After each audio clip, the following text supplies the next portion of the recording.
Glorious weather on the Tirreno-Adriatico for the penultimate stage of the great race. Only Tronto and the sprinters' day remaining after this, so destination Osimo and a testy course. A circuit of just over 34 kilometres revealing itself just before the halfway marker, climbs in advance of that, but really it was all about the big loop, and in fact 2 horrible climbs just towards the end, with ramps of over 20% and indeed nudging up to 30 on occasion.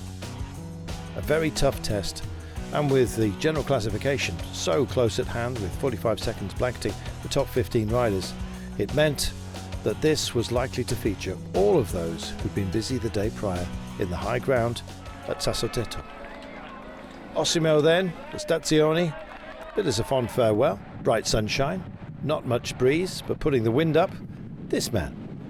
Chris Nylands went for it, joining him were Smerch from Alpecin de Koenig, Casper Pedersen from Soudal Quickstep, Alessandro De Marchi from Jayco, Ferron from Total Energies, Clement Russo from Arkea Samsic, Quint Simmons, the American from Trek Segafredo, Nico Arndt from Bahrain Victorious, 2 from Intermarché Wanty Circus. That was Turnison and Zimmerman. Davide Bais looking for mountains points, just one of the jerseys owned by Primož Roglic, the race leader, who of course wore blue. Bais failed in his mission but had given it a great shot. If there was a combativity award in this race, it would go to him. 7 points he garnered, levelling on points with Primož Roglic, but the victories for Roglic over the last 2 days meant that positionally he had the advantage. You could say the same for Bahrain Victorious. With Arndt in the break, Santiago Buitrago decided to reach out. Arndt dropped back. The break were pushing on. They didn't want Buitrago joining, and indeed the peloton themselves were holding a margin at this point of just 42 seconds. So it was close at hand, and it looked like it would all come back together, and of course it most certainly did. Before the bell to announce the final lap, the breakaway had had its day. So whose day would it be? Setting their stall out good and early, Jumbo-Visma, of course, with Primož Roglic in blue. Close at hand, UAE Team Emirates, and indeed ambitions remaining, of course, for Leonard Kemna. How would indeed Bora Hansgrohe play this day? Wout van Aert was doing an awful lot of work, and they had to change their battle plan on a couple of occasions. This is a brutal race, and you have to have your wits about you all the time. And unfortunately, first to lose his head, Wilco Kelderman. Momentary lapse of concentration, looked over the wrong shoulder, clattered into the back of Michael Woods, and down he went. A big cog missing then from the engine room. So control and a reassessment of what they had to do, washing over Jumbo-Visma.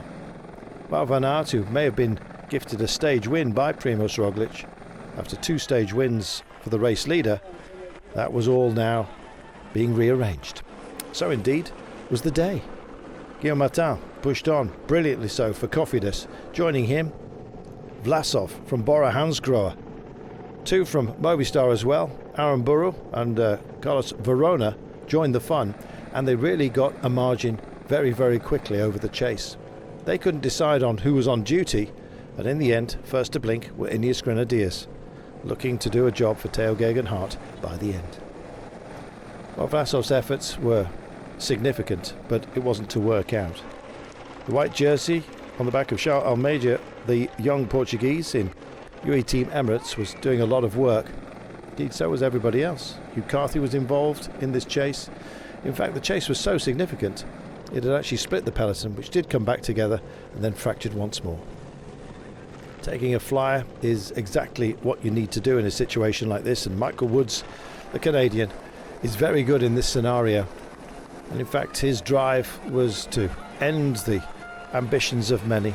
Wout van Aert had been forced to work to Roglic back here, likewise Ben O'Connor, and so it came down to a very selective sprint to fall the line. Under the Flamme Rouge, Roglic was up there. Likewise, Ciccone in the green jersey, but Theo Geoghegan Hart looked extremely lively, and so did Mas. His team had played a blinder on the day, but Mas just ran out of resources late on.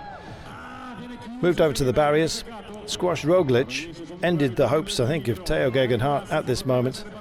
Almeida in the young rider's jersey was also involved, but This was where Roglic likes to impose himself. Situations like this, he is a master, saving just enough energy to make it to the line and indeed win by a bike length. Second place for Theo Gegenhardt, and Almeida just coming across the line.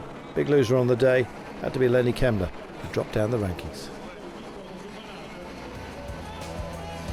Wout van Aert coming home in another group. Roglic ahead of Gegenhardt, Almeida, Mas, Landa, Ciccone, Hugh Carthy, Woods, Pidcock, Van Aert. A spectacular finish and a third stage win in a row for Primož Roglic. The man is in charge and he's back to his best.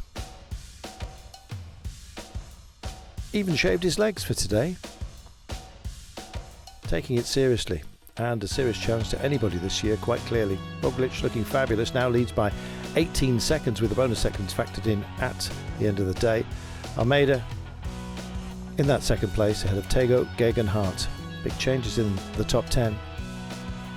But one man reigns supreme. His name's Primož Roglic. Leads everything with a third stage win and just one remaining. San Benedetto begging us to come and play, and we will.